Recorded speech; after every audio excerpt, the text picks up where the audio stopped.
Assalamualaikum warahmatullahi wabarakatuh. Saya Wan Yusmina Meli, guru SMP Negeri 1 Bintan, CGP Angkatan 9, Kabupaten Bintan. Izinkan saya memaparkan demonstrasi konstekstual tentang filosofi pendidikan Ki Hajar Dewantara. Pendidikan dan pengajaran menurut pemikiran Ki Hajar Dewantara. Pengajaran adalah merupakan proses pendidikan dalam memberi ilmu atau berfaedah untuk kecakapan hidup anak secara lahir dan batin. Sedangkan pendidikan adalah memberi tuntunan terhadap segala kekuatan kodrat yang dimiliki anak agar ia mampu mencapai keselamatan dan kebahagiaan yang setinggi-tingginya, baik sebagai seorang manusia maupun sebagai anggota masyarakat.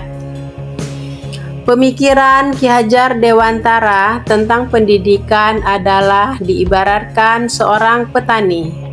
Pandangan Ki Hajar Dewantara mengenai padi diibaratkan olehnya seperti anak atau murid dalam melaksanakan pendidikan. Ibarat petani sebagai guru yang menyebarkan benih atau bibit padi tidak bisa memaksakan tanaman padi menjadi tanaman lainnya. Hal tersebut juga dimaksudkan kepada anak-anak yang sudah mempunyai minat dan bakatnya masing-masing. Tidak bisa dipaksakan untuk menjadi apa yang diinginkan guru atau orang tua untuk tujuan tertentu.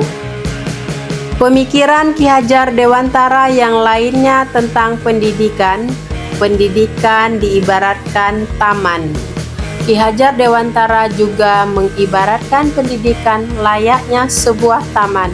Taman di mana merupakan sistem tempat untuk bertumbuh dan kembangnya tanaman beserta buahnya, serta tukang kebun rutin merawat dan menikmati hasilnya. Hal yang ditekankan bahwa baik buruk hasil tanaman, tugas dari tukang kebun hanya bisa memperbaiki atau memperindah jenis tanaman yang dihasilkan. Begitu pula dengan pendidikan bagi anak-anak. Berkaitan dengan perkembangan zaman, Ki Hajar Dewantara menjelaskan bahwa dasar pendidikan bagi anak berhubungan dengan kodrat alam dan kodrat zaman. Berikut penjelasan tentang kodrat alam dan kodrat zaman. Kodrat alam berkaitan dengan sifat dan bentuk lingkungan di mana anak berada. Artinya, bahwa setiap anak sudah membawa sifat dan karakter masing-masing. Jadi, sebagai guru, kita tidak bisa menghapus sifat dasar tadi. Yang bisa kita lakukan adalah menunjukkan dan membimbing mereka agar muncul sifat-sifat baiknya, sehingga menutupi atau mengaburkan sifat-sifat jeleknya. Sedangkan kodrat zaman bisa diartikan bahwa kita sebagai guru harus membekali keterampilan kepada siswa sesuai zamannya agar mereka bisa hidup, berkarya, dan menyesuaikan diri. Dalam konteks pembelajaran sekarang, kita harus bekali siswa dengan kecakapan abad 21. Filosofi pemikiran Ki Hajar Dewantara yang berkaitan dengan budi pekerti.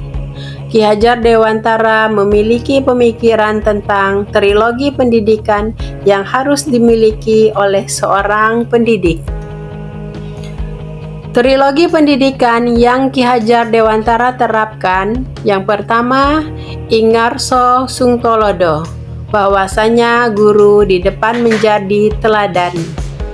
Ing Madya Mangun Karso, di tengah memberi semangat. Tuthuri Handayani, di belakang memberi dorongan.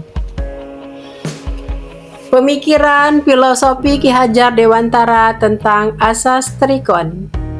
Murid diibaratkan seperti sistem tata surya yang selalu bergerak dalam memelihara kebudayaan. Anak-anak kita harus bergerak sesuai dengan zamannya dan tetap bersumbu pada nilai-nilai kemanusiaan.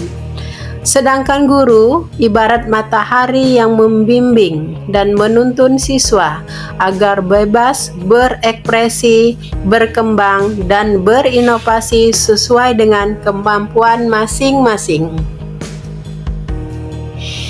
Bagaimana implementasi pemikiran filosofi Ki Hajar Dewantara yang ada di sekolah kami? Di SMP Negeri 1 Bintan, sebagian besar melaksanakan pembelajaran yang mengarah pada pengembangan karakter dan berpihak kepada murid. Berikut pemaparannya. Program pembiasaan 30 menit pagi sebelum pembelajaran. Pertama, setiap Senin upacara bendera, Selasa literasi 1M, setiap Rabu motivasi diri, dan Kamis pendidikan kepramukaan, setiap Jumat rohis dan keagamaan, setiap Sabtu SKJ dan PHBS. Sedangkan penanaman karakter dan budi pekerti pada murid, yang pertama mengikuti kegiatan ANBK dengan tertib dan rapi. 2. Memanfaatkan waktu untuk berdiskusi bersama guru. Yang ketiga, membiasakan sebelum masuk kelas berbaris terlebih dahulu dan peduli terhadap lingkungan. Proses pembelajaran berpusat pada murid. Pertama, belajar berkelompok untuk menumbuhkan kompetensi berkreasi.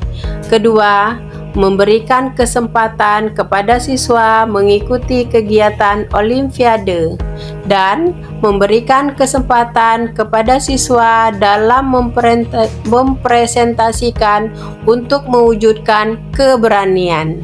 Pembelajaran juga dengan menggunakan Chromebook yang ada di sekolah.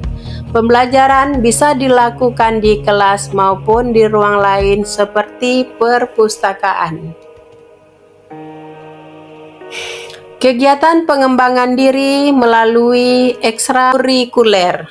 Yang pertama, pramuka, drum band, PMR, hadroh, dan sarhil. Sekian dan terima kasih. SMP Negeri 1 Bintan dengan semangat 1M terus bergerak maju pendidikan di Kabupaten Bintan.